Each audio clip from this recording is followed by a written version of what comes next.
परमेश्वर का वचन इतना पावरफुल है कि अगर आप इसे ध्यान से समझ जाएं, एक वर्ड आपकी डेस्टिनी, आपकी जनरेशंस, आपकी लाइफ, आपका बिजनेस, जो कुछ भी आपके साथ जुड़ा है वो चेंज कर सकता है। परमेश्वर ने कहा उसका वचन इतना पावरफुल है, वो हड्डी हड्डी गूदे गूदे को जांचते हैं। ये वचन आज आपकी जिंदगी में कार्य करे और आप सेम ना रहे। अगर आमीन ऊंचाई आशीष आपकी। हालेलुया। ये वचन सांस पाया हुआ। कौन सी सांस? जो सांस आदम के अंदर फूकी गई थी। जिस सांस को परमेश्वर ने आदम के अंदर फूका था, वही सांस परमेश्वर के वचन के ऊपर है। और जब आप ये पढ़ते हैं और समझते हैं, आपकी लाइफ जो अंदर है आपके, वो रिन्यू होती, आप नई स्ट्रेंथ पाते हैं, आपको जान महसूस होती जिस दिन आप बाइबल पढ़ना शुरू करते हैं। आप चाहे जितने मर्जी अच्छे क्यों ना हो, अगर आप बाइबल पढ़नी बंद कर दें, आपको अजीब सी बेचैनी रहेगी अपनी लाइफ में। आप अपने आसपास देखोगे, आपका सब कुछ पूरा होगा, ब्लेसिंग पूरी होगी, लेकिन फिर भी एक अजीब सी बेचैनी होगी, क्योंकि परमेश्वर का वचन आपकी आत्मा का खाना है। और जब आप परमेश्वर के वचन से जुड़े रहते हैं, उसका सांस पाया वचन पढ़ते और सुनते रहते हैं, आप परमेश्वर में बने रहते हैं। आपकी आत्मा स्ट्रांग रहती, आपकी आत्मा फुल रहती, आपकी आत्मा खाना खाए हुए रहती। हालेलुया। और ये वर्ड आज आपकी लाइफ, आपकी स्पिरिट, आपके इनर मैन को स्ट्रेंथ करे, मजबूत करे कि आप परमेश्वर में आगे बढ़ सकें, अपनी जनरेशन समेत, अपने लोगों समेत, और जो कुछ भी आपके साथ जुड़ा हुआ वो आशीषित हो, वो बड़े यीशु मसीह के नाम में। अगर आमीन ऊंचा चर्च। हालेलुया। जिंदगी आत्मिक है। आमीन। अपने पड़ोसी बोलो, लाइफ इज स्पिरिचुअल। सुबह एक टेस्टिमनी हम सुन रहे थे कि एक सिस्टर जिसके 18 साल में पता नहीं कितनी लड़कियां हुई, उसको बताया नहीं जा सकता, टेस्टिमनी पूरी नहीं दी जा सकती, लेकिन 3 लड़कियां जीवित हैं, उनमें बड़ी हो चुकी, और उसकी ननद चर्च में लेके आए। 31 दिसंबर 2017 को चर्च एंटर किया। रात की मीटिंग में, जब नए साल की मीटिंग थी, उस मीटिंग के पूरे 9 महीने 9 दिन बाद 9 तारीख 9 महीना 2018 बेबी बॉय हुआ उनको। कोई शक नहीं कि परमेश्वर ने काम किया।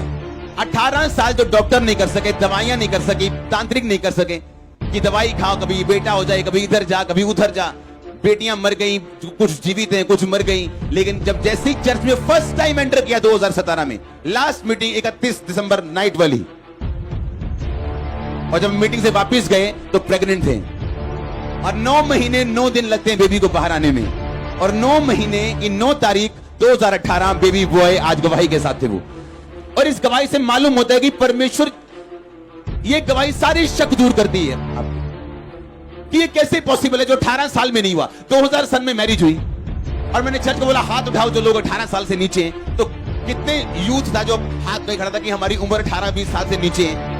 आपकी जितनी उम्र हो चुकी है, उनकी शादी को उतना टाइम हो चुका था, कोई हल नहीं, कोई काम नहीं। और एक चर्च मीटिंग आप एंटर कर रहे हैं और परमेश्वर कह रहे हैं, हाँ मैं ही खुदा हूं और मैं ही चेंज कर सकता हूं, मैं ही बदल सकता हूं। अगर मैंने तुझे बनाया तो तेरे पार्ट्स मेरे पास हैं, तेरा स्पेयर पार्ट मेरे पास है।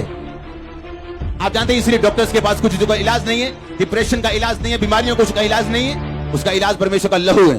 जब आप विश्वास करते हैं कि परमेश्वर का वचन ब्रीथ ने उसकी सांस पाया हुआ है, तो आप उस वचन को जब सुनते हैं आप रिलीज होते हैं। क्या सुना उन्होंने जैसे मीटिंग में एंटर किया कि परमेश्वर मुझे कह रहे हैं कि 2018 अपनी लाइफ की सबसे बड़ी गवाही के साथ वापस आ रहे हो।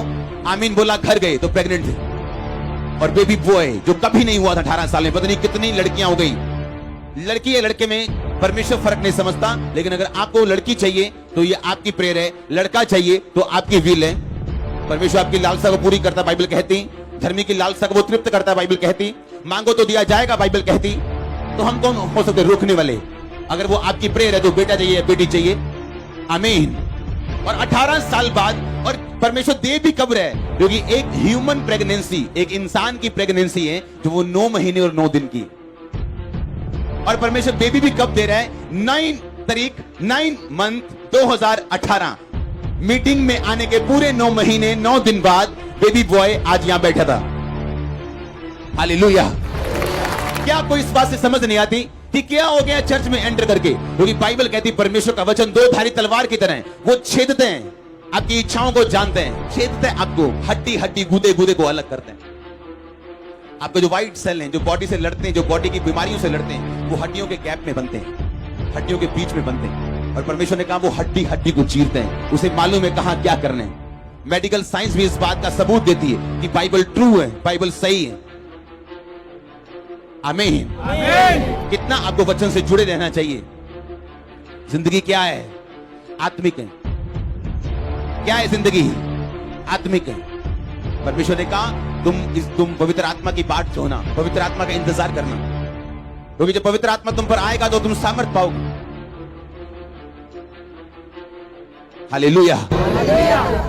पिछली बड़ी मीटिंग में इस चर्च ने एंटर किया दुनिया की ऐसी पहली चर्च जो 1 लाख मेंबर की हो चुकी है विदाउट चर्च बिल्डिंग। हाँ, और मेरे स्पिरिचुअल फादर ने एक दिन मेरे को बोला था 2012-11 में, जब मैंने कहा था मुझे लैंड चाहिए, मुझे जमीन चाहिए चर्च के लिए, मुझे चर्च चाहिए, उन्होंने कहा था नहीं, मसा चाहिए, बाकी चीजें अपने आप आएंगी। क्योंकि लाइफ क्या है? स्पिरिचुअल है। लाइफ क्या है? स्पिरिचुअल है। आमीन। एक औरत जिसका पति मर गया, बहुत अमीर थी, वो उस देश के प्रेसिडेंट को जानती थी। जब वो बड़ी, उसका बेटा बड़ा हुआ तो उसने कहा कि मैं अपने बेटे को अमेरिका पढ़ाऊंगी। उसका वीजा फाइल बनाई, वीजा के लिए भेजा, वीजा वाले ने रिजेक्ट कर दिया। वो गुस्सा हुई कि मैं इतनी अमीर हूं, देश में कुछ टॉप के अमीरों में उसका नाम आता था, प्रेसिडेंट के साथ उसका उठना बैठना, रिलेशनशिप यानी एक अच्छी बाप बेटी वाली ऐसा उसके साथ रिलेशनशिप थी उस देश के प्रेसिडेंट के साथ। दोबारा फाइल भेजी, रिजेक्ट कर दी। उसे गुस्सा आया, उसने प्रेसिडेंट से बात की कि मुझमें, हमारी फाइल में कोई कमी नहीं, मेरा बेटे में कोई कमी नहीं, हमारे पैसों में कोई कमी नहीं, क्यों ये अमेरिकन एम्बेसी वीजा नहीं देती।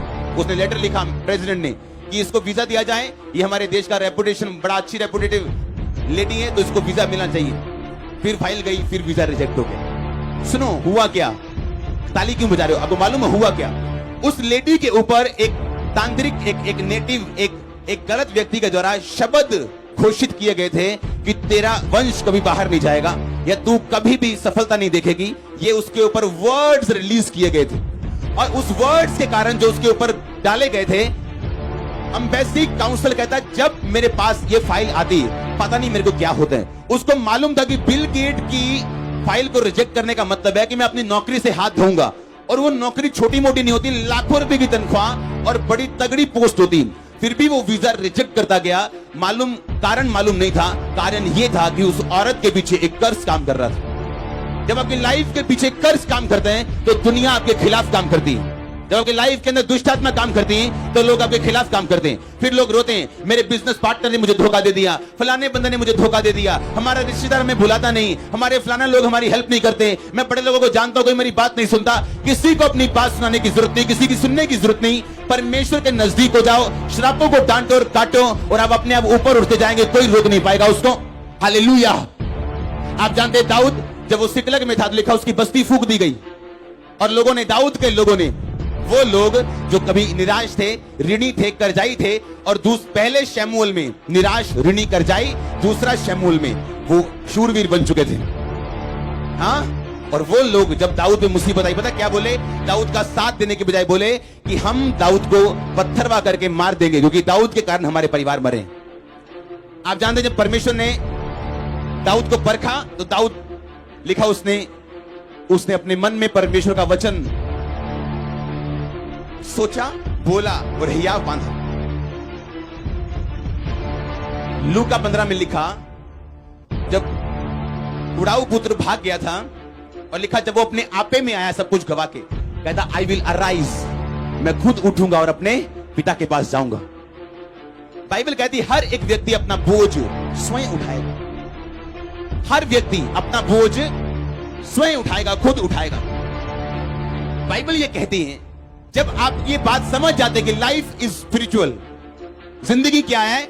आत्मिक है, और आत्मिक तरीके के साथ चलनी है। जब सिकलग बस्ती फूंक दी गई, दाऊद के लोग उसके खिलाफ हुए, और दाऊद दुश्मनों को मार के, पत्नियां बच्चों को छुड़ा के लेके आया। दाऊद ने एक भी बात भली या बुरी अपने लोगों से नहीं कही कि ये 15 लोग मेरे द्वारा आशीषित हुए, और अब एक मुसीबत आई और ये 15 लोग बोल रहे हैं इसको मार दो, और उस मुसीबत से परमेश्वर मुझे आजाद करता है, और मैं आके इन 15 लोगों से एक भी बुरी बात नहीं बोलता हूं। क्यों? क्योंकि लाइफ क्या है? स्पिरिचुअल।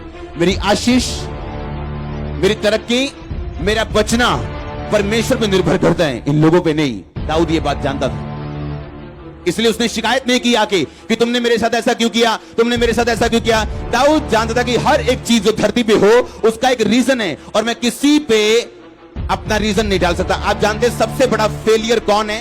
सबसे बड़ा फेल व्यक्ति इस दुनिया में कौन है? जिसके पास अपना फेलियर बताने का कारण हो कि उस व्यक्ति की वजह से मैं फेल हो गया, ये भाइयों की वजह से मैं फेल हो गया, ये इसकी वजह से ये 2 लोगों ने मुझे निकलवा दिया, ये 4 लोगों ने मुझे फेल करवा दिया। No no no no no. अगर आपके पास आपके फेलियर का कारण है तो आप सबसे बड़े फेलियर हैं, क्योंकि जो सचमुच का फेल है वो दूसरों पे इल्जाम लगाएगा इसके कारण मैं फेल हूं। दाऊद ने एक भी बार उनको बोला नहीं कि तुम वही लोग हो जो मेरे द्वारा आशीषित हुए हो, आज तुम मुझे मारने की चर्चा कर रहे हो। दाऊद गलत लड़ाई में पड़ना नहीं चाहता था। आपको मालूम है आपका हस्बैंड दारू पीता है और आप रोज उससे लड़ रहे हो, क्यों पीते हो दारू, क्यों पीते हो दारू? वो बोला पीनी है, तेरी ऐसी की तैसी, ले थप्पड़, ये ले लात घूसा, चल भी तलाक तक न हो। क्यों? क्योंकि आप नहीं जानते लाइफ क्या है, स्पिरिचुअल। आपको मालूम है आपने 1 बार समझाया, 2 बार समझाया, 3 बार समझाया, आपको मालूम है कि ये चीज जो है ये शारीरिक नहीं, आमीन, मानसिक नहीं, क्या है? आत्मिक है। इसके पीछे एक दुष्ट आत्मा है जो इसको दारू पीने के लिए भरमाती है। तो कितने घंटे प्रेयर की आपने? हाँ, लेकिन लड़ाई की। दाऊद ने लड़ाई नहीं की, उसने परमेश्वर के सामने जाना उचित समझा। हाँ या ना? किसके सामने गया वो? परमेश्वर के सामने। दुहाई दी, प्रभु से मांगा और परमेश्वर ने छुड़ाया, क्योंकि जिंदगी क्या है? आत्मिक है। उसने कंप्लेंट नहीं की लोगों की, छूटने के बाद, जीतने के बाद भी लोगों को ताना नहीं मारा। जो आत्मिक व्यक्ति अपनी लाइफ को और तरीके से देखते हैं जैसे आम लोग नहीं देख पाते। आमीन। आपके सामने वही आता जो आप बोते हैं। इसलिए याकूब के सामने धोखा आया क्योंकि वो धोखा बो के गया था। जिंदगी क्या है? बोलो अपने पड़ोसी को, आत्मिक है। जब आप इस सेंस को समझ जाते हैं कि जिंदगी आत्मिक है, आप उसी तरह से चलना शुरू करते हैं। आप प्रेयर बढ़ाते हैं, फास्टिंग बढ़ाते हैं, आप रीजन समझते हैं कि इस प्रॉब्लम का रीजन क्या है। तू बच, तेरा घराना बचाया जाएगा। आप बचते हैं, आपका घराना बचाया जाता है।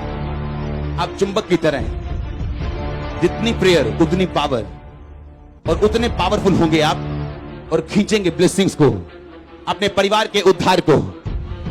आप खींचेंगे परमेश्वर की हर उस ब्लेसिंग को जो आपके लिए बनाई गई, जैसे आप पावरफुल चुंबक बनेंगे, मैग्नेट बनेंगे आप। आमीन। और शैतान चाहता आपकी पावर वो बनी ना रहे, आप गलत लड़ाई में चले जाएं। जिस दिन आप अपनी प्रॉब्लम का आत्मिक हल ढूंढ लेंगे, आप गवाही के साथ यहां खड़े होंगे बहुत जल्दी।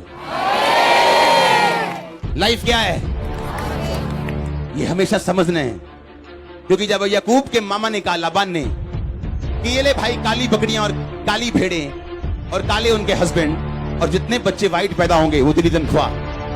सीधा सीधा लूट रहा था उसको वो, क्या है ना? अगर वो लड़ता तो ये लड़ाई उसके घर पे इफेक्ट करती, क्योंकि उसकी पत्नियां लाबान की क्या थी? बेटियां थी।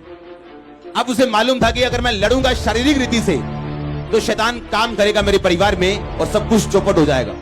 उसने परमेश्वर से प्रार्थना की और काली भेड़, काली बकरियां, चित्तेदार और व्हाइट बच्चे जन्मने लगी। क्योंकि लाइफ क्या है? स्पिरिचुअल है। उसने स्पिरिचुअल हल क्या ढूंढा कि उसने जब भेड़ बकरी को पानी पिलाता था वो, तो उसने छड़ियां छील के उनके सामने रख दी। अगर वो चित्तेदार बच्चे चाहता था, वो छड़ियां छील के चित्तेदार बना के उनके सामने रखता था। जब वो पानी पीने आती थी, उन छड़ियां जो छीली हुई होती थी उनको देख के गर्भवती होती थी, तो वैसे ही बच्चे जन्म देती थी। कितने मेरी बात को समझ रहे हैं? अगर वो लड़ता तो मरता, अगर वो शारीरिक रीति से अपना हल ढूंढने की कोशिश करता तो कभी ना पहुंच पाता। क्योंकि लाइफ क्या है? स्पिरिचुअल है। आपका हल भी क्या है? स्पिरिचुअल है। आमीन। परमेश्वर आपकी बुद्धि को खोले।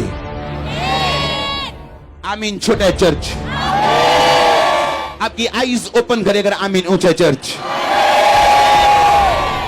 हालेलुया। जिंदगी क्या है? अपने पड़ोसी को बोलो, क्या है लाइफ?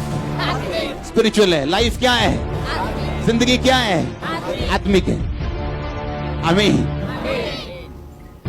आपको समझना है ये चीज कि दानियल ने जब प्रार्थना की तो एक स्वर्गदूत प्रार्थना का उत्तर लेके नीचे आता है और रास्ते में शैतान का दूत उसको रोक के खड़ा होता है। क्योंकि लाइफ क्या है? स्पिरिचुअल। जिस दिन स्पिरिचुअल हल आप ढूंढ लेंगे बाइबल से, वचन से, आत्मा से, उस दिन आप यहां खड़े होंगे। मैं फिर से कह रहा हूं, अपने लाइफ के बिगेस्ट टेस्टिमनी के साथ वापस आ रहे हो आप। मैंने कहा अपनी लाइफ की बिगेस्ट, सबसे बड़ी गवाही के साथ वापस आ रहे हो आप। आमीन। क्योंकि जिंदगी क्या है? आत्मिक है। क्या है जिंदगी? आत्मिक है। आमीन। कि जब एक व्यक्ति के ऊपर एक कर्ज काम कर रहा हो, शैतान उसके पीछे हो, तो उसका पैसा भी उसको वीजा नहीं दे सकता। उसका एफर्ट जो है वो फ्रूटफुल नहीं, जो वो कर रहा है वो फलदार नहीं, और उसे कारण समझ नहीं आता कि मैं इंटेलिजेंट हूं, मेरे पास सब कुछ है, लेकिन वो नहीं है जो लोगों के पास है। क्योंकि लाइफ क्या है? स्पिरिचुअल। और लाइफ आपको वो देती है जिसके लिए आप फाइट करते हो। जो आप डिजर्व करते हो आपको कभी नहीं मिलता। जो आप डिजर्व करते हो शैतान आपको लेने नहीं देता। आप बोलते नहीं, ये मेरा हिस्सा नहीं, ये मैं डिजर्व नहीं करता, मैं कुछ हाई डिजर्व करता हूं। लेकिन परमेश्वर आपको वही देता है जिसके लिए आप फाइट करते हो। जो आप डिजर्व करते हो आपको नहीं मिलेगा, जिसके लिए आप फाइट करोगे आपको मिलेगा। फाइट का आत्मा एंटर करे आपकी लाइफ के अंदर, फाइटिंग स्पिरिट एंटर करे आपकी लाइफ के अंदर। अगर आप मीनू चाहे चर्च,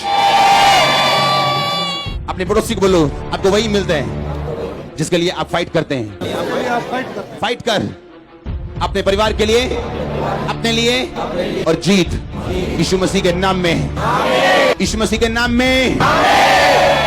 आमीन। ऊंचा आशीष, ऊंची चर्च। हालेलुया। जैसे जैसे आत्मा की गर्मी बढ़ती जाएगी आप अच्छे और बड़े चुंबक बनते जाएंगे। किसी पे कंप्लेंट करने की जरूरत नहीं, क्योंकि आपका गिरना या उठना सिर्फ आपकी स्पिरिचुअल लाइफ के ऊपर डिपेंड करते हैं। आप कैसे समझते हैं बाइबल को और आत्मिक जिंदगी को, ये उस चीज पे डिपेंड करते हैं। आमीन। जब मैं लोगों से बात करता हूं उनके पास फेलियर का कोई ना कोई कारण है। मेरे लोगों ने मुझे धोखा दे दिया और मेरी चर्च तोड़ दी। नो, कोई आपकी चर्च तोड़ नहीं सकता। लाख आए लाख जाए, आप ऐसे खड़े रहेंगे चट्टान की तरह। 1% आपको फर्क नहीं पड़ेगा। मैं कह रहा हूं 0.5% आपको फर्क नहीं पड़ता। मैं रियल कह रहा हूं। लेकिन आपको 100% फर्क पड़ता है अगर आप स्पिरिचुअल डाउन हो जाएं तो। हालेलुया। फिर आप जो मर्जी बोलते रहे, करते रहे, आपका फल नहीं आता। ये चर्च दुनिया के लिए वंडर बन चुकी कि क्या हो रहा है ये। जिस चर्च के पास चर्च बिल्डिंग तक नहीं, वो 1 लाख क्रॉस कर गई। हमें मालूम नहीं था। किन लोगों के पास चर्चे हैं, बिल्डिंग्स हैं, वहां लोग नहीं।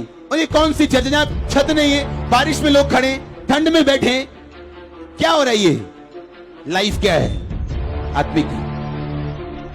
लाइफ क्या है? स्पिरिचुअल है। जिंदगी आत्मिक है। जब आप समझ जाते हैं इस चीज को, आपका हल होता है।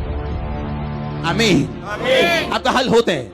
फिर आप उस तरह से अपनी लाइफ को, अपनी लाइफ के चैलेंजेस को देखोगे जिस तरह से परमेश्वर आपको दिखाना चाहते हैं। फिर आप बंदे का कसूर नहीं निकालोगे, आप अपने आप को जज करोगे, कहां मेरी प्रेयर कम है, कहां बाइबल कम है, कहां मैंने फाइट नहीं की, और आप उस हिस्से को सुधारते हो, फाइट करते हो।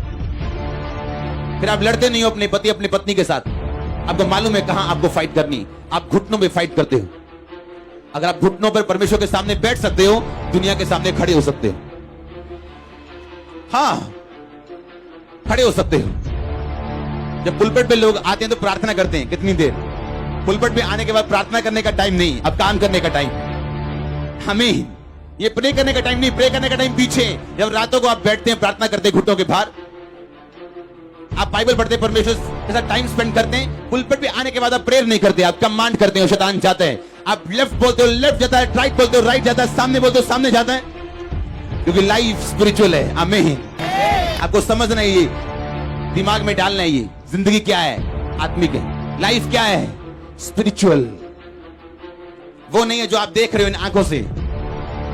यीशु मसीह के पास बंदे को लेके गए, परमेश्वर पे हाथ रखो, जैसे आप लोगों को चंगा करते हो ना, इसको चंगा करो। यीशु मसीह ने कहा नहीं, ये वो केस नहीं, जा तेरे पाप माफ हुए। और जैसे पाप माफ हुए उसकी हीलिंग हुई। लाइफ क्या है? स्पिरिचुअल। आमीन।